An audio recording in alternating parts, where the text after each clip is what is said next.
네, 반갑습니다. 저번 시간에 이어서 우리 이번 시간에는 shear stress라는 개념을 저번 시간에 배웠으니까 한번 이제 실질적으로 한번 문제를 좀 풀어볼까 합니다. 지금 저희가 가지고 있는 이 책에서는 문제가 딱 하나밖에 안 나오는데 저번에도 말씀드렸다시피 상당히 쉬운 문제입니다. 하지만 오늘 이 문제를 풀어가는 과정을 제가 좀 공유를 하면서 어떤 식으로 이게 문제가 풀리는 거구나, 어떤 식으로 우리가 이해를 하면 되겠구나 라는 거를 좀 한번 보여드리기 위해서 저번에 이제 저번에 제가 이제 강의했던 그런 자료들을 다시 한번 빠르게 좀 이렇게 서머리를 좀 해드릴 거고, 그 다음에 제가 몇 가지 그림을 또 좀 준비해 봤는데 그거를 갖다가 통해 가지고 한번 이렇게 따라가면서 이해를 한번 다시 하시면 좋을 것 같습니다. 자, 그래서 우리 shear stress라는 것은 결국에는 shear와 스트레스가 만나가지고 전단력이 이렇게 딱 일어나는 그 해당 단면에 이렇게 우리가 shear가 있지만 shear 말고도 그 어떤 밴딩이라는 굽힘력 때문에 발생하는 이런 이제 컴프레션의 힘들과 그리고 밑에 쪽에 발생하는 그런 텐션의 힘들이 있다고 말씀을 드렸죠.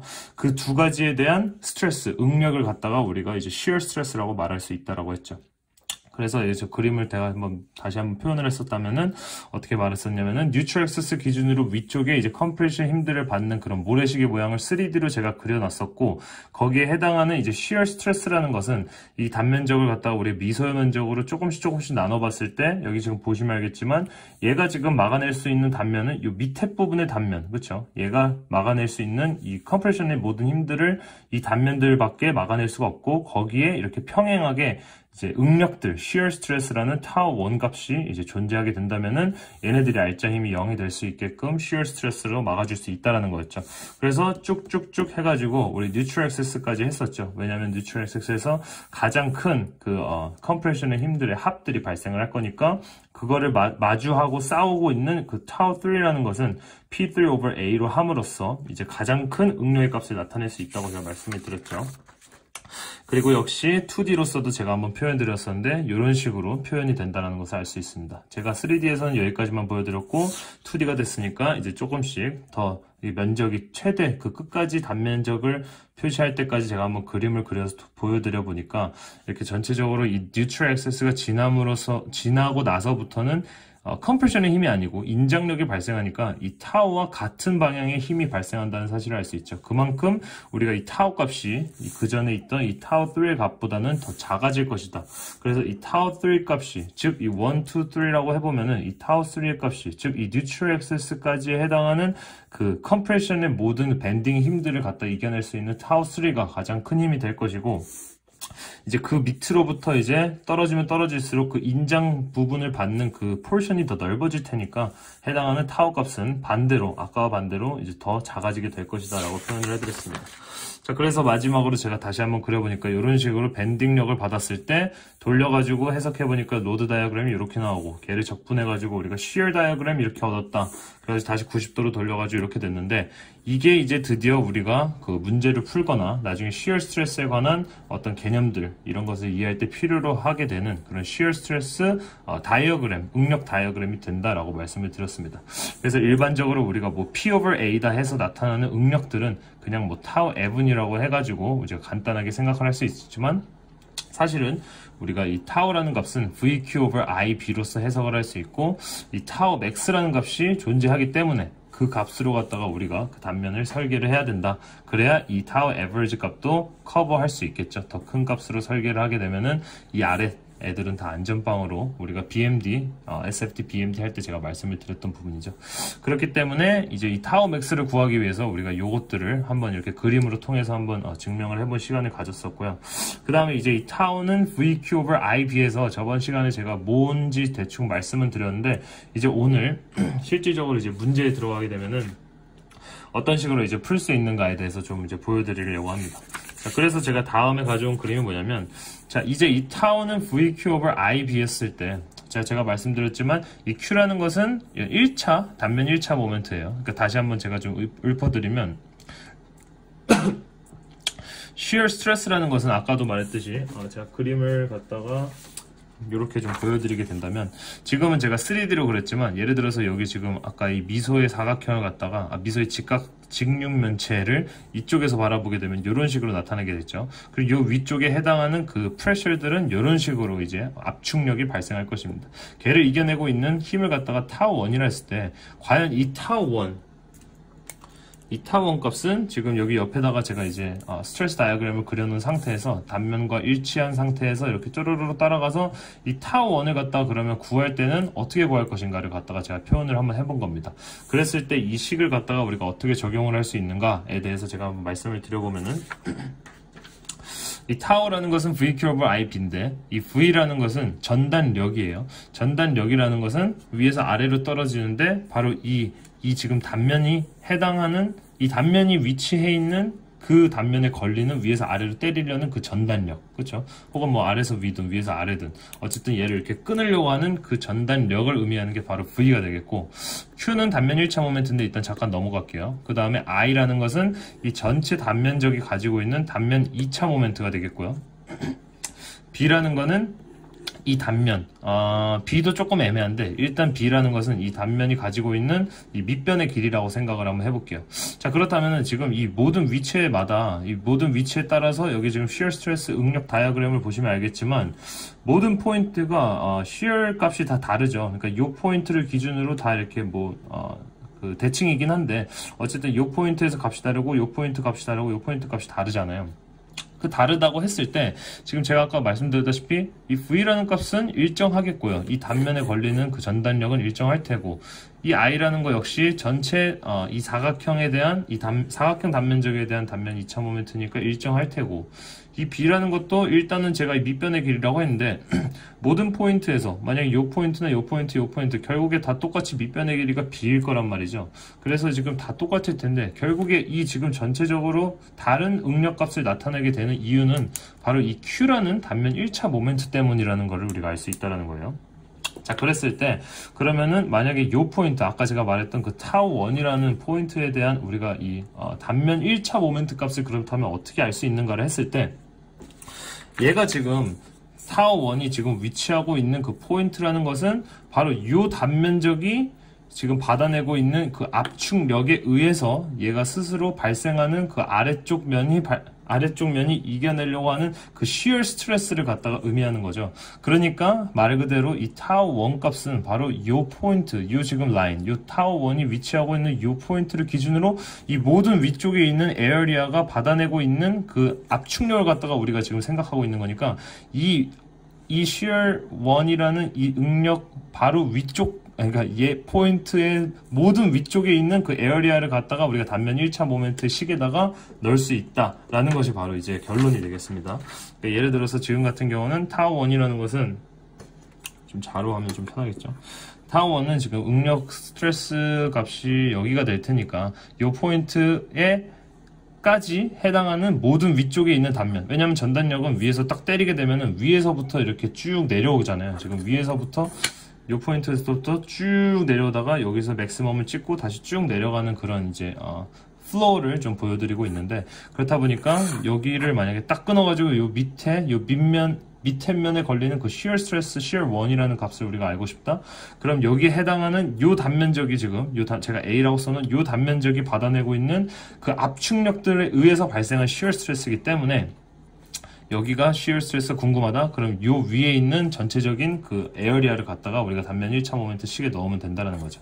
자, 그랬을 때 얘가 지금 A라고 잡고요. 뭐 이 Y라는 것은 뭐 단면 1차 모멘트 식은 아시겠지만 전체적으로 그 미소의 면적들을 Y만큼 떨어져 있는 수직거리를 갖다 곱해준 거를 다 이제 적분을 하는 거였죠. 그래가지고 지금 같은 경우는 제가 이제 뭐 역시 우리가 했던 것처럼 미소의 면적으로 생각하지 않고 이런 D로 생각을 했어요. 그래서 이런 D로 생각을 한 다음에 이 단면적을 갖다가 A라고 이제 생각했을 때 이 단면적에 지금 걸리는 이 Q라는 단면 1차 모멘트는 어떻게 구한다? 이 전체 단면적인 당연히 A가 되겠고 A 곱하기 거기에 떨어져 있는 Y라는 수직거리인데 이 수직거리는 항상 이 neutral axis를 제가 써놨죠. 이 단면의 이 센트로이드 포인트를 지나는 이 neutral axis, 갑자기 한국말로 생각이 안 나네. 네, 센트로이드 포인트를 지나는 그 도심 축에서부터 이 단면적, 우리가 구하고자 하는 단면 1차 모멘트를 구하고자 하는 그 단면의 도심의 포인트까지 수직거리를 우리가 Y라고 저번에 약속을 했었었죠. 단면 1차 모멘트 하면서. 그래가지고 Q라는 것은 A 곱하기 Y가 되겠죠. 그래서 여기 Q 대신에 나중에 A 곱하기 Y를 넣어주시면 되고, 이 V라는 값은 역시 뭐 값이 주어지든 아니면 뭐 SFD를 통해서 우리가 shear force 다이어그램을 구하면 그 각각의 위치에, 각각의 빔의 해당 위치에 정해져 있는 그 어떤 shear force들을 우리가 구할 수 있었겠고, I라는 거 뭐 쉽게 우리가 12분의 BH 세제곱으로 이제 우리가 이 직각 사각형의 단면적 2차 모멘트 값 구할 수 있겠고요. B라는 거 역시 그냥 B 값 그냥 대입하면 되겠죠. 그래서 우리가 가장 궁금한 것은 타워 맥스라는 요 포인트에 가장 크게 걸리는 타워 맥스라는 값을 구해야 되니까 요 값이 커지려면 당연히 이 V 값도 커져야겠죠. 그러니까 V의 최대 전단력 값을 우리가 넣어줘야 될 필요가 있겠고, 거기에 해당하는 Q 값, 단면 1차 모멘트 넣어줘야겠고, I랑 B는 역시 I는 전체적인 사각형의 단면 2차 모멘트 값이니까 똑같을 테고요. B라는 것은 이 단면적이 가지고 있는 밑변의 길이. 사실 이 단면적이 가지고 있는 밑변의 길이는 아니에요. 그러니까 이것도 역시 제가 오늘 말고 이제 다음 주에 제가 응용 문제 풀이를 한 번 더 해드릴 건데, 그때 제가 또 좀 더 이제 다시 한번 말씀을 드릴 거고, 일단 오늘은 그냥 단면적의 그냥 밑변의 길이라고 생각을 해볼게요. 그러니까 얘 됐으니까 이 Q라는 거 역시 방금 위에서 했듯이 우리가 타워 맥스라는 것은 요 맨 끝에 이 중립축의 위치에 지금 딱 걸리게 되는 거니까, 중립축의 위치까지의 전체적으로 위쪽에서부터 이 중립축 위축까지 걸리는 이 전체 단면적을 갖다가 우리가 A로 잡을 수 있다라는 거예요. 이 단면적에 걸리는 모든 압축력을 갖다가 이겨내는 요 밑에 쪽에 있는 그 단면에서 발생하는 것이 바로 전단 응력이라고 우리가 배웠었기 때문이죠. 그렇기 때문에 이 전체 단면적을 우리가 A로 잡는다면은 이 Y라는 것은 역시 가운데 포인트에 있겠죠. 그래가지고 역시 A, Y를 여기다가 넣어주시고, 그래가지고 우리 타워 맥스를 구할 수 있는 것입니다. 조금 빠르죠? 빠르기 때문에 역시 문제를 풀면서 이해를 하시면 상당히 쉽습니다. 자, 제가 F11 우리 practice problem에 지금 8번 문제인데 제가 상당히 쉽다고 했죠. 자, 왜 쉽냐? 지금 같은 경우 문제가 뭐냐면 이런 직각 사각형 단면이 있습니다. 5cm고 10cm가 이렇게 디멘션이 주어져 있는 상태에서 Vmax 값이 2250N이래요. 이 V 값이라는 것은 이 단면적이, 얘가 지금 빔이겠죠. 이렇게 빔인데 딱 끊어서 뭐 Vmax라니까 딱 끊었을 때 여기 걸리는 지금 최대 전단력이 2250N이라는 거예요. 거기에 해당하는 그 밑에 면, 그러니까 이 단면에서 바로 이 밑에 면에 그 걸리는 최대 응력값. 자, 최대 응력값이라는 것은 우리가 아까도 보면 알겠지만 이 직각사각형에서 최대 응력값은 역시 중립축을 기준으로 발생을 하죠. 그러니까 우리가 그림을 한번 좀 심플하게 그려보면은 중립축이 뭐 여기가 5cm가 되겠죠. 정 가운데에 있을 거라는 사실을 우리가 알고 있으니까.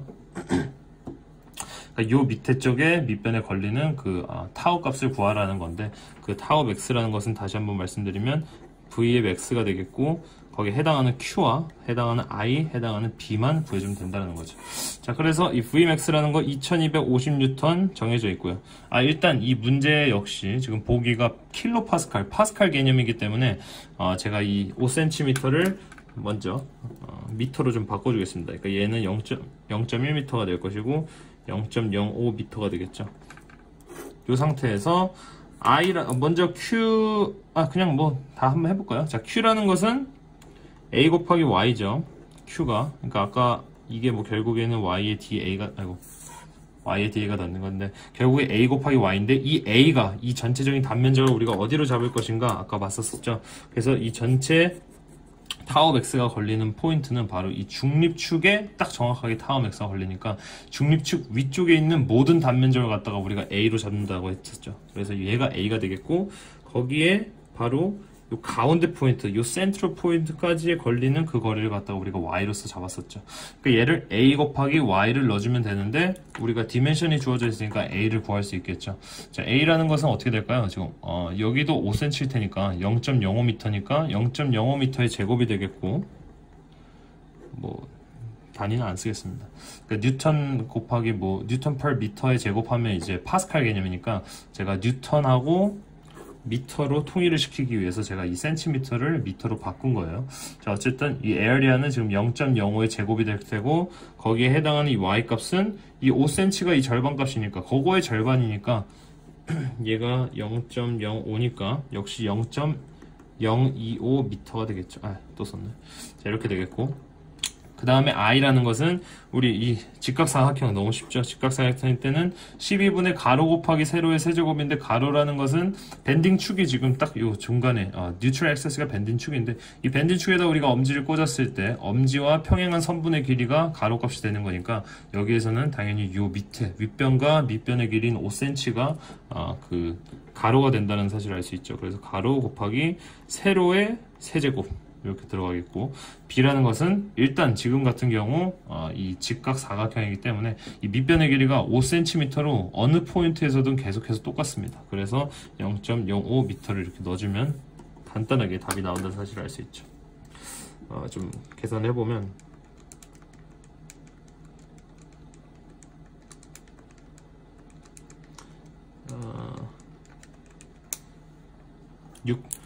675,000 파스칼, 이게 파스칼 개념입니다. 파스칼 단위입니다.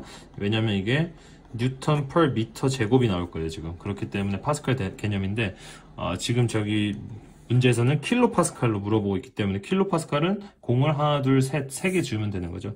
그래서 675 킬로파스칼이기 때문에 답은 680인 보기에 있는 C가 될 것 같아요. 그렇게 해서 이제 문제를 푸는 거예요. 그래서 제가 말했듯이 엄청 쉬운 문제였는데, 뭐, 요렇게 이제 풀어도 되는데, 사실 이거를 이제 직각사각형 같은 경우에는 제가 방금도 말씀드렸다시피 모든 디멘션이 다 주어져 있고 뭐 그렇게 된다면은 뭐 되게 간단하게 쉽게 풀 수 있죠. 왜냐면 이제 타워 맥스라는 것이 가운데 딱 위치하게 될 것을 아니까.